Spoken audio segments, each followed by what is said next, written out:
pessoal, eu sou a professora Cláudia e essa é a nossa primeira aula sobre propriedades coligativas. Então aqui no comecinho eu estou deixando algumas definições importantes, caso você não se lembre, dá uma pausada no vídeo, lê para você poder entender com mais tranquilidade a nossa aula. Existem alguns assuntos que a gente vai abordar aqui, caso você não se lembre também, eu vou deixar os links para você consultar depois, sobre ligações intermoleculares, ligações iônica, covalente. Então, é importante para você entender os conceitos que nós vamos abordar nessa aula, tudo bem?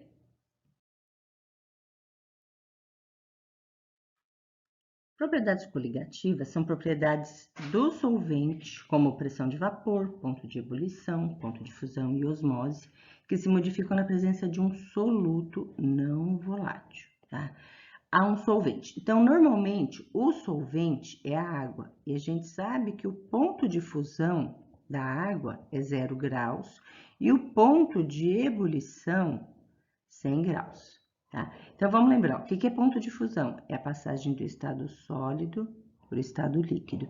E ebulição é a passagem do estado líquido para o estado gasoso. Tá? Quando você tem água líquida e você diminui a temperatura dela, ao chegar em 0 graus, que é a temperatura de congelamento, que é a mesma temperatura do ponto de fusão, ela vai se transformar em sólido, tá? Normalmente, o soluto, ele pode ser NaCl, sacarose, glicose, tá? Então, o que é um soluto não volátil? É aquele que não evapora em temperaturas ambientes, por exemplo. Então, se você pegar o NaCl, o ponto de fusão dele é 801 graus. E o ponto de ebulição, 1413.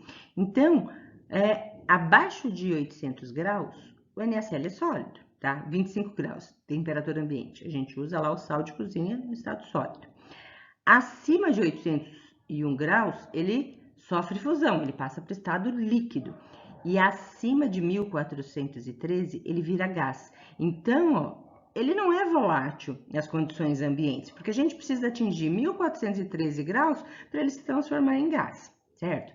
Agora, olha o caso da sacarose. O ponto de fusão da sacarose é 185 graus, que é a temperatura que ela vai se transformar do estado sólido para o estado líquido. Então, quando a sacarose está líquida, que é aquele exemplo que quando a gente vai fazer calda de um doce, calda de um pudim, por exemplo, acima dessa temperatura, se você não cuidar, o que vai acontecer? Ela vai se decompor, ela não vai virar gás. Então, acima de 185 graus, ela se decompõe, ela vai virar carvão. Então, não é uma substância volátil, ela não vai se transformar em gás facilmente. Então, quando a gente fala em propriedades coligativas, a gente está falando de propriedades do solvente, né?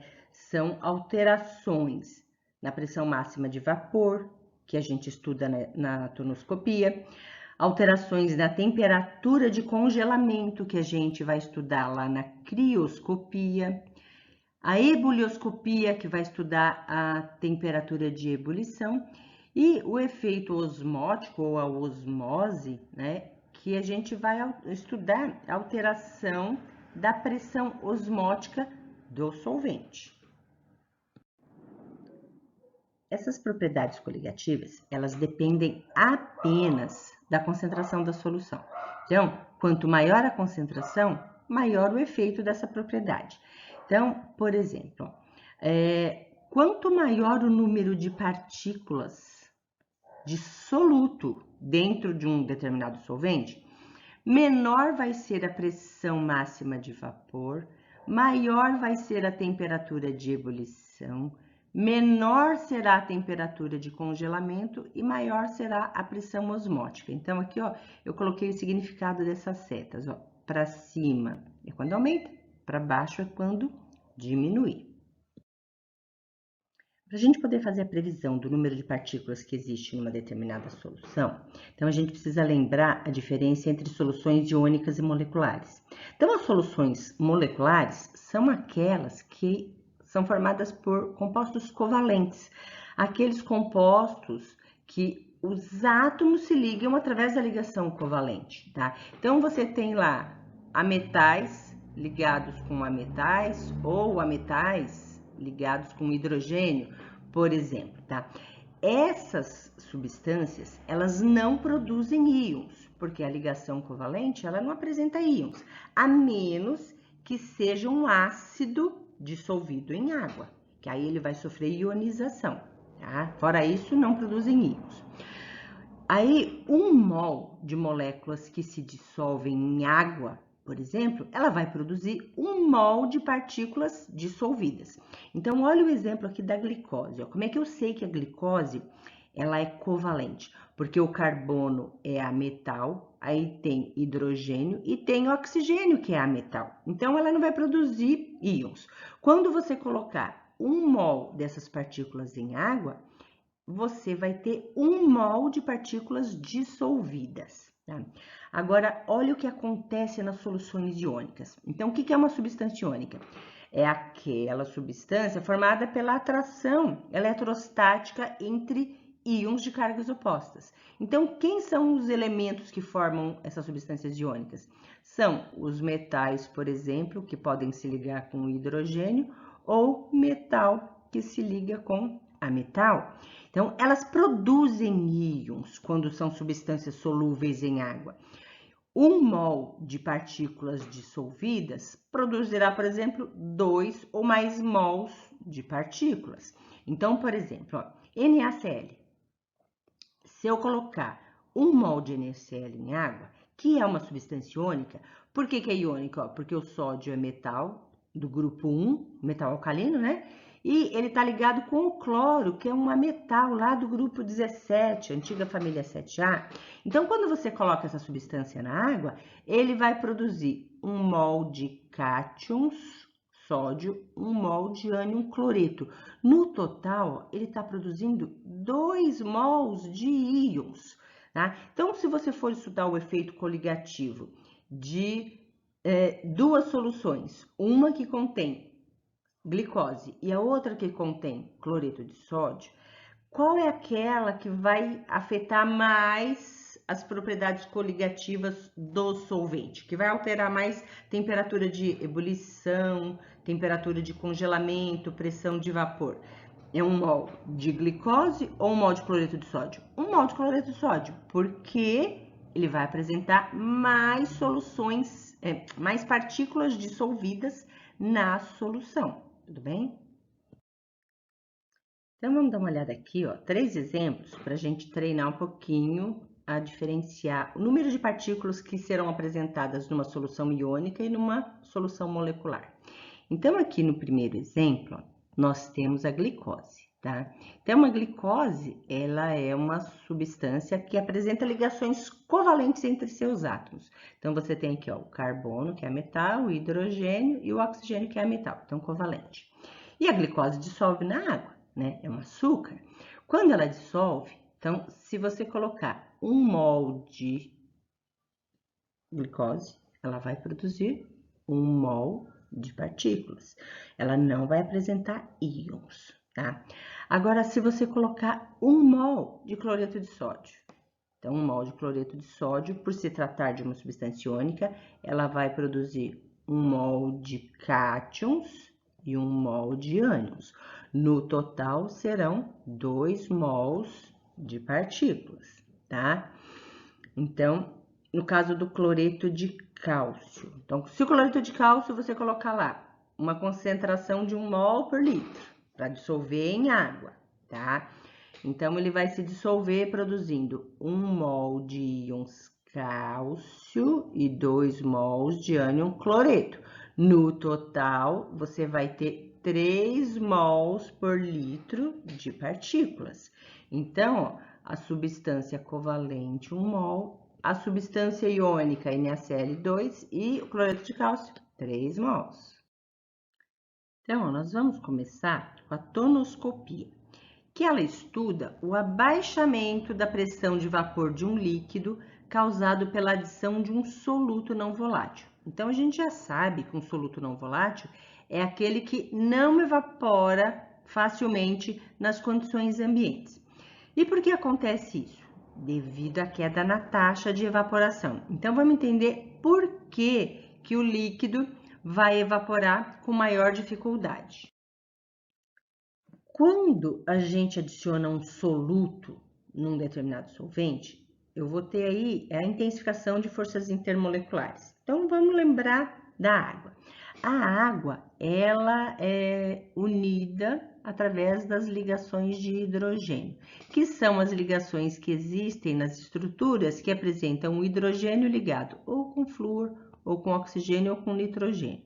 Então, o hidrogênio, ele vai ser o polo positivo aí da molécula de água e o oxigênio é o polo negativo, devido à diferença de eletronegatividade aqui na estrutura. Então, esses polos, positivo de uma molécula e negativo do outro, eles se atraem através da ligação de hidrogênio.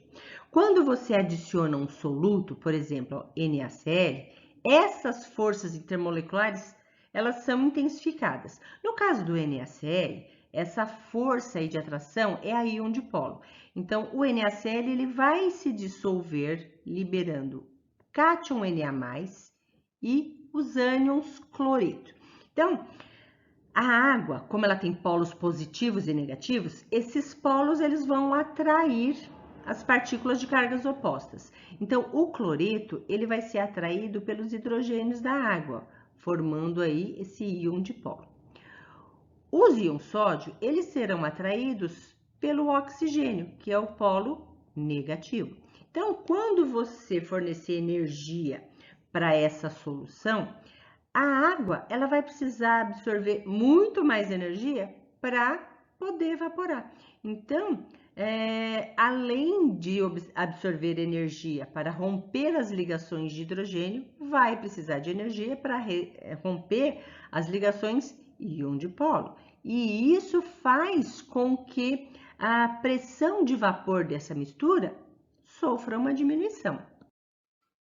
Então, veja, nós temos aqui duas situações. A gente tem um recipiente que só tem água.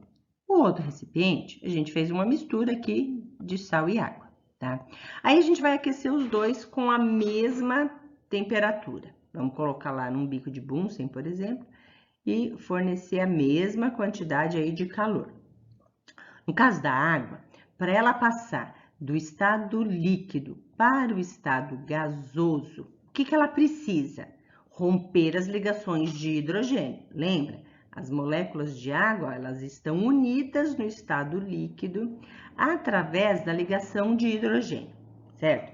Então, ela recebe calor, rompe essas ligações, vai passar para o estado gasoso.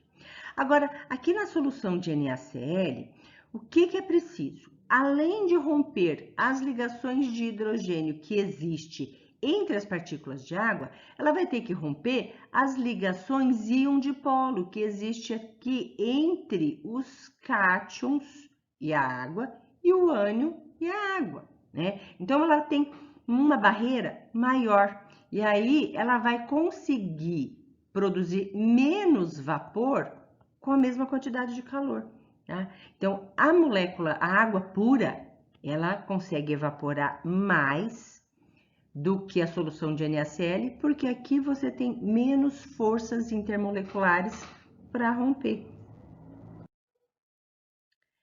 Quando a gente tem sacarose, por exemplo, misturada em água, são as ligações de hidrogênio que serão rompidas para que a molécula de água passe para o estado de vapor. Então, as ligações de hidrogênio são aquelas que acontecem quando nós temos o hidrogênio ligado ou com flúor, ou com oxigênio, ou com nitrogênio. Tá?